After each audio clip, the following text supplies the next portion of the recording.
न तुम हमें जानो न हम तुम्हें जाने, किसने चिलमन से मारा नजारा मुझे। क्या आपको मालूम है कि संगीतकार एस.डी. बर्मन ने कभी फिल्म निर्माता से कहा था कि मैं इस गाने में मन्ना डे की जगह मोहम्मद रफ़ी को नहीं रखूंगा, आप चाहें तो मुझे बदल दें। पूछो ना कैसे मैंने। आपको क्या ये मालूम है कि जब मन्ना डे ने शास्त्रीय गायन की बादशाहत पर अपना दावा ठोका था, तब एस.डी. बर्मन ने मन्ना डे से कहा था, बादशाहों का बादशाह तो उधर बांद्रा में बैठा है। नाचे मन मोरा मगन टिकदा धिकी धिकी टिकदा धिकी धिकी। बताएंगे आपको।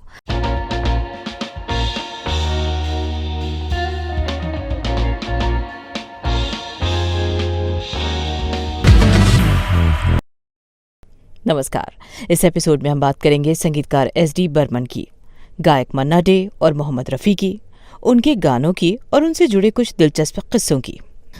दोस्तों, संगीतकार एस.डी. बर्मन गुणी संगीतकार थे। संगीत उनके स्वभाव का, उनके व्यक्तित्व का हिस्सा था। संगीत उनके लिए पेशा नहीं बल्कि पैशन था। यही वजह है कि अपनी बनाई धुन के हिसाब से वो गायक चुनते थे, सबसे अच्छी आवाज चुनते थे। बिखेरे बाल जब वो, बिखेरे बाल जब वो, बिखेरे बाल। 1962 में एक फिल्म आई थी, बात एक रात की। इसमें संगीत दे रहे थे एस.डी. बर्मन। इस फिल्म में एक गाना था, किसने चिलमन से मारा नजारा मुझे। किसने चिलमन से मारा नजारा मुझे।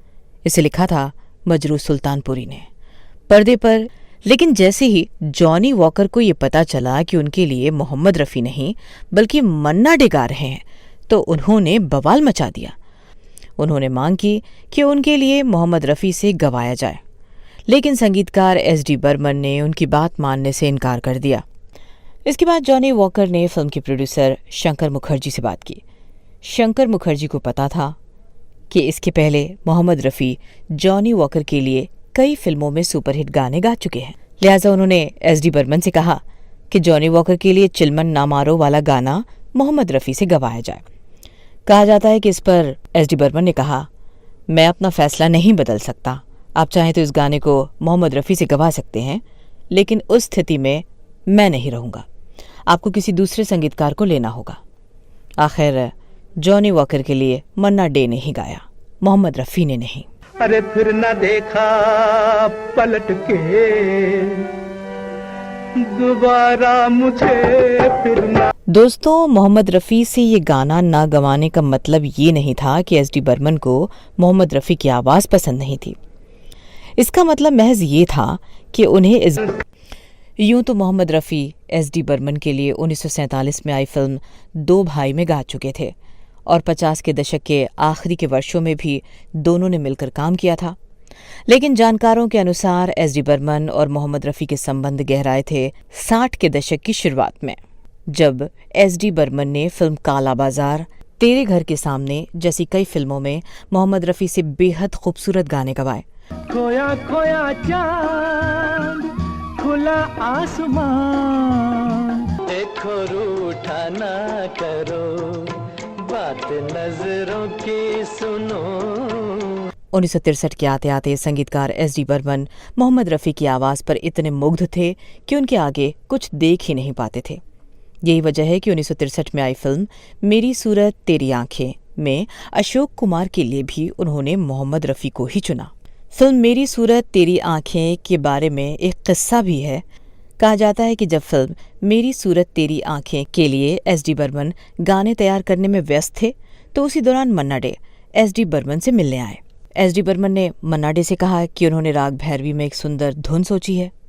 मन्ना डे ने सोचा कि ये उन्हें ही गानी होगी, सो उन्होंने बड़ी सहजता से कहा, तो बताइए उसे रिकॉर्ड करने के लिए कब आना है। सचिन देव बर्मन ने उनकी तरफ देखा और दिलासा देने वाले अंदाज में कहा, आपके लिए मेरे पास एक दूसरा गाना है। इस पर मन्ना डे ने कहा, पर शास्त्रीय गायन का बादशाह तो मैं हूं, उसे किसी दूसरे को गाने के लिए आप कैसे दे सकते हैं। किसी और बहस में उलझने की बजाय एस.डी. बर्मन ने उनसे कहा, बादशाहों का बादशाह तो उधर बांद्रा में बैठा है। दोस्तों, एसडी बर्मन का इशारा मोहम्मद रफ़ी की तरफ था। मेरी सूरत तेरी आंखें में मोहम्मद रफ़ी ने भी गाया और मन्ना डे ने भी गाया। पहले सुनिए मोहम्मद रफ़ी को। नाचे मन मोरा मगन धिकदा धिकी धिकी, नाचे मन मोरा मगन। सुनिए मन्ना डे को। मदनी तरे तनी द प म ग म रे द नि स पूछो ना कैसे मैं।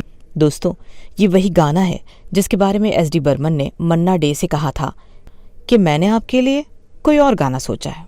पूछो ना कैसे मैंने, पूछो ना कैसे मैंने दिता। मन्ना डे का गाया ये गाना अमर हो गया।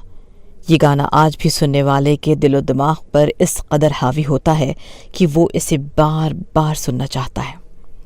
मन्ना डे के इस गाने का एक सैड वर्जन भी है। ना कहीं चंदा ना कहीं तारे।